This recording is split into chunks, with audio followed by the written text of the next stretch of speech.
Episode 17 की starting में हम देखते हैं कि मिस्टर शेन और दोह्युक एक दूसरे पर बंदूक ताने ही खड़े थे और ये वीडियो मोनी देख रही थी कि ये सब क्या चल रहा है। अब उसे तो नहीं पता था कि ये सब फेक वीडियोस हैं। उस वीडियो में ऐसा दिखाया जाता है कि शेन ने दोह्युक पर गोली चला दी है। ये देखकर तो मोनी काफी हैरान रह गई थी कि ये क्या हो गया।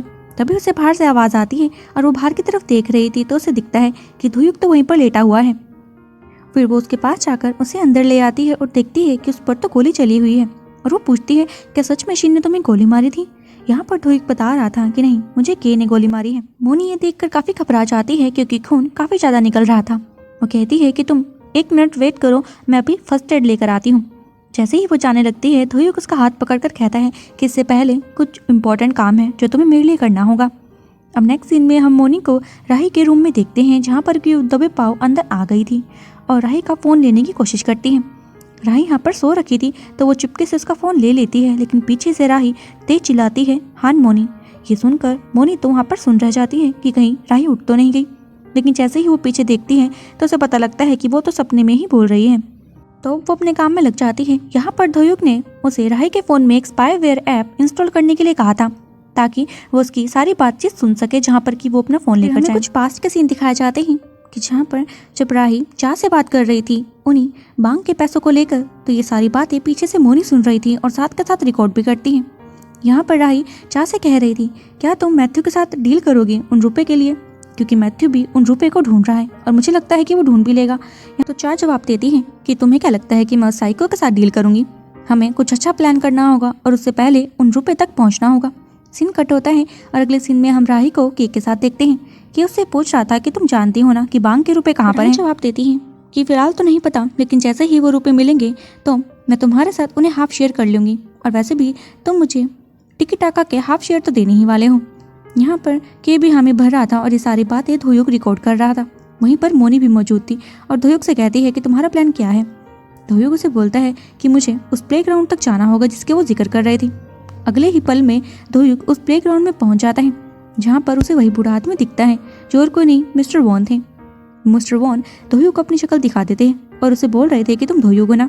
दोह्युक बोलता है कि आप मुझे कैसे पहचानते हैं, तो वो बता रहा था कि किताब ने तुम्हारा काफ़ी बार जिक्र किया है और तुम ही तो थे जो चेयरमैन बांग के साथ लास्ट टाइम थे। यहाँ पर अब दोह्युक उस लास्ट पल को याद करने लगता है जब चेयरमैन बांग उससे बोल रहे थे कि तुम मेरी टेंशन मत लेना। दोह्युक जवाब देता है कि आपको जिंदा रहना होगा, मैं आपके ग्रैंड डॉटर को जल्दी ही ढूंढ लूंगा। सीन अब प्रेजेंट में आता है जहाँ पर दोह्युक ये सब बातें याद करके काफ़ी सैड हो रहा था और फिर मिस्टर वॉन से किताब के बारे में पूछता है। तो मिस्टर वॉन बता रहे थे कि किताब से जब लास्ट टाइम मेरी बात हुई थी तो उसने कहा था कि वो ली हुई सो को जरा परखना चाह रहा है, उसे कुछ शक हो रहा है। तो यहाँ पर अब दोह्युक ने उसे बता दिया था कि वो ली हुई सो नहीं है, वो तो के है, यानी कि सिंह चिंसू। ये सुनकर मिस्टर वॉन तो हैरान रह जाते हैं और दोह्युक उन्हें बताता है कि के का मेन टारगेट मिस्टर बांग के पैसे हैं, वो उन रुपए के पीछे हैं, हमें उन रुपए को प्रोटेक्ट करना होगा। फिर हमें वो सीन दिखाया जाता है जब चा जोगुन के साथ चोरी करने के लिए पहुंच गई थी उसी प्लेग्राउंड में। वहाँ पर मिस्टर वॉन का पता लग गया था और वह यहाँ से कॉल करके दोह्युक को ये बात बता देते हैं। दोह्युक बोलता है कि प्लान के अकॉर्डिंग सभी अपने काम पर लग जाओ। तब यहाँ हमें इस कहानी के सारे पत्ते खुलते हुए नजर आ रहे थे कि ये सब दोह्युक और उसकी टीम की पूरी प्लानिंग थी कि कैसे वो रुपए को प्रोटेक्ट करेंगे। यहाँ पर जब वो रोड पर उस ट्रक को लेकर आए थे तो वहाँ से मिस्टर वॉन उस ट्रक को चला कर ले जा लेते हैं और ये चीज़ पीछे से चा देख लेती है और उन्होंने जानबूझकर ऐसा किया था ताकि चा का शक राही पर जाए। और वहीं पर हम के को भी देखते हैं जो उसी ट्रक का वेट कर रहा था अपने आदमियों के साथ ताकि वो उस ट्रक को घेर सके, लेकिन वो ट्रक वहाँ पर पहुँचता ही नहीं। तो उसका शक भी राही पर जा रहा था कि राही ने मेरे साथ गेम खेली है, उसे तो मैं बताऊँगा। अब हम दोह्युक और उसकी टीम को देखते हैं जहाँ पर मिस्टर वॉन उस पैसे वाले ट्रक को लेकर पहुँच गए थे और वापस में काफ़ी खुश हो रहे थे। मोनी तो कहती है कि मैं काफ़ी एक्साइटेड हूँ उन्हें लड़ता देखने के लिए। यहाँ पर चिन्मो भी आया हुआ था और वो भी बोलता है कि मैं भी काफ़ी ज़्यादा एक्साइटेड हूँ। दोह्युक बोल रहा था कि अभी काम पूरा नहीं हुआ है। अब हमें वो सीन दिखाया जाता है जो हमने लास्ट एपिसोड में लास्ट एंड में देखा था कि कैसे कुत्ते बिल्ली की तरह के और राही पैसों के पीछे लड़ रहे थे और वहाँ पर वो एक दूसरे का ही इल्ज़ाम लगाए जा रहे थे, जो कि सारी रिकॉर्डिंग बाहर वाले लोग भी देख पाते हैं। ये सारी लाइव स्ट्रीमिंग सारे लोग देख पा रहे थे। ये देखकर के तो हैरान रह जाता है कि ये सब दोह्युक का किया धरा है। अब यहाँ से के और राही बाहर आ जाते हैं जहाँ पर उनकी कॉन्फ्रेंस मीटिंग होनी थी। वहाँ पर सारे रिपोर्टर पहुँचे हुए थे और वो उन पर सवाल जवाब करने लगते हैं क्या ये वीडियो सही है। यहाँ पर वो दोनों बहाने बना रहे थे कि ये वीडियो फेक है। राही तो बोलती है कि मुझे तो बात ही नहीं पता, तुम किस बारे में बात कर रही हो।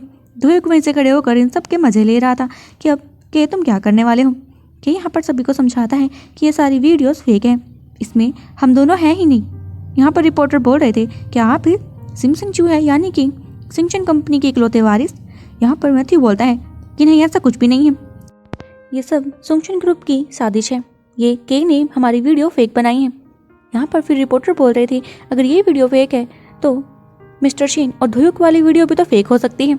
मैथ्यू चुप कर जाता है और बहाना बनाता है कि मैं आपको इसके बारे में नेक्स्ट प्रेस कॉन्फ्रेंस में बताऊंगा। लेकिन रिपोर्टर्स तो बोल रहे थे कि आप इस वीडियो के बारे में हमें कुछ बताकर चाहिए, क्योंकि आपने सेम कपड़े पहने हुए हैं जो कि इस वीडियो में है। लेकिन वो तो कोई जवाब देते नहीं। वहाँ से मैथ्यू तो भागने लग जाता है अपनी जान बचाने के लिए। वो गाड़ी पकड़कर सीता के आता हॉस्पिटल में जहाँ पर मिस्टर शिन को रखा गया है। सीन शिफ्ट करते हैं मिचेल के शूटिंग की तरफ, जहाँ पर मिस पोंग की बेटी एरिका एक्टिंग कर रही थी। तभी वहीं पर मिस पोंग बैठी हुई थी और वो अपने फ़ोन में देखने लगती है वही लाइव स्ट्रीमिंग वाली वीडियो, जिसमें कि उसे पता लगता है कि मैथ्यू ही असली के है। ये देखकर तो हैरान रह जाती है। तभी एक आदमी भागता हुआ आता है और मिचेल से शूटिंग रोकने के लिए कह रहा था और बता देता है कि मैथ्यू ही असली के है। टिकटाका में कुछ भी सही नहीं चल रहा है।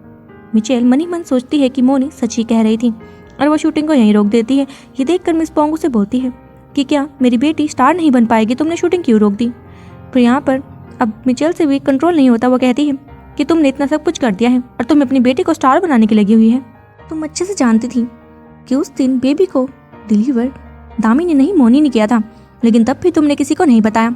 मिचेल की ऐसी बातें सुनकर मिस पोंग तो हैरान रह जाती है। तो मिचेल बताती है कि तुम जानती हो कि मैं अभी तक किसी को क्यों नहीं बता रही थी कि मैं सब कुछ जानती हूँ, क्योंकि मैं ये मौका मोनी को दे चुकी हूँ। वो सब कुछ सबके सामने सच ला देगी और मेरी बहन की मौत का भी बदला लेगी। और मेरी बहन यानी कि जिया। इतना कहकर वो यहाँ से चली जाती है। पीछे से मिस पोंग हैरान होती है कि क्या ये जिया की बहन थी। तभी हम मैथ्यू को हॉस्पिटल में देखते हैं, जहाँ वो देखते हैं कि उसके डैड तो वहाँ पर नहीं है, यानी कि के डैड। वो अपने आदमी को पीटने लग जाता है और बोल रहा था कि किसने किया। तो वो बताते हैं कि धोयुक उन्हें यहाँ से लेकर चला गया है।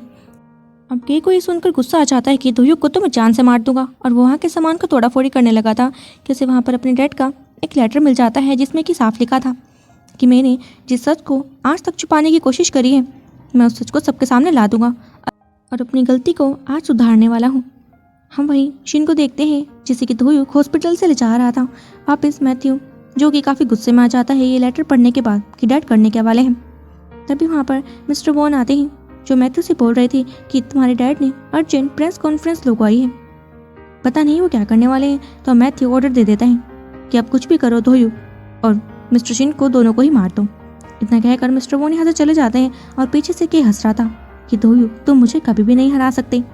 सीन शिफ्ट करते हैं मोनी की तरफ, जो एक रेस्टोरेंट में आई हुई थी, जहाँ पर कि जिनमो पहले ही हाना को लेकर आया हुआ था। हाना यहाँ पर खाना खा रही थी और जिनमो से पूछता है क्या ये टेस्टी है। आपस में बात कर ही रहे थे कि मोनी आकर चिल्लाने लग जाती है और बोलती है क्या ये खाना खाने का टाइम है, हाना मेरे साथ चलो। वो जबरदस्ती उसे अपने साथ ले जा रही थी। हाना बोलती है कि मुझे हर्ट हो रहा है, मेरा हाथ छोड़ो। जिनमो को भी गुस्सा आता है और वो मोनी से कहता है ये क्या हरकत है। मोनी बोल रही थी कि हमें सबको बताना होगा कि हाना किसकी बेटी है। जिनमो बोलता है तुम्हारा दिमाग सही है, हाना मिसिस ना की बेटी है, उसने इसे पाल पोस कर बड़ा किया है और मैं नहीं चाहता इसकी जान को खतरा है। मोनी बोल रही थी, लेकिन तभी जिनमो हाना को सीट पर बिठाता है और मोनी को साइड में ले जाकर समझाने लगता है कि ऐसा हम नहीं कर सकते। मोनी बोलती है कि कब तक तुम इसे छुपा कर रखोगे, अगर मैं इसके बारे में सबको बता दूं कि ये और किसी की नहीं के की बेटी है और जिसे कि मैंने जन्म दिया है, 5 साल पहले के मेरा बॉयफ्रेंड था, सबको यकीन हो जाएगा कि मैथ्यू ही के है। जिनमो बोलता है कि तुम बेवकूफ़ी कर रही हो। वहीं हाना ने भी इन दोनों की बातें सुन ली थी और वो भाग जाती है। जब मोनी हाना को लेने के लिए वापस आई थी तो देखते हैं कि वहाँ हाना नहीं है, तो जिनमो भी उसे ढूंढने के लिए बाहर आता है। हम हाना को देखते हैं जो वहीं पर छुपी हुई थी और एक लेटर को देख रही थी, और वो लेटर में एक नंबर था जो और किसी का नहीं, मोनी की मॉम का था, क्योंकि उसने हॉस्पिटल में उसे जाते टाइम दिया था और कहा था जब तुम ठीक हो जाओगी तो तुम मुझे कॉल करना। अब यहाँ पर हाना को उनके अलावा कोई भी याद नहीं आ रहा था, इसीलिए वो अपने आसपास के लोगों से फ़ोन अरेंज करते हैं और उन्हें कॉल भी मिला ली थी।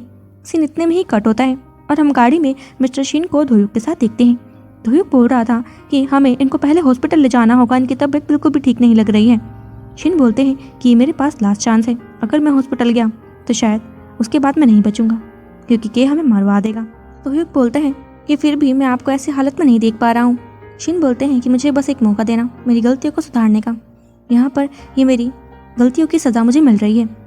तभी हम देखते हैं कि वो प्रेस कॉन्फ्रेंस वाली जगह पर पहुंच जाते हैं और मिस्टर शीन अपनी गाड़ी से बाहर निकल गए थे। उनकी तबीयत बिल्कुल भी ठीक नहीं थी, लेकिन फिर भी वो हिम्मत करके अंदर जाने लगते हैं।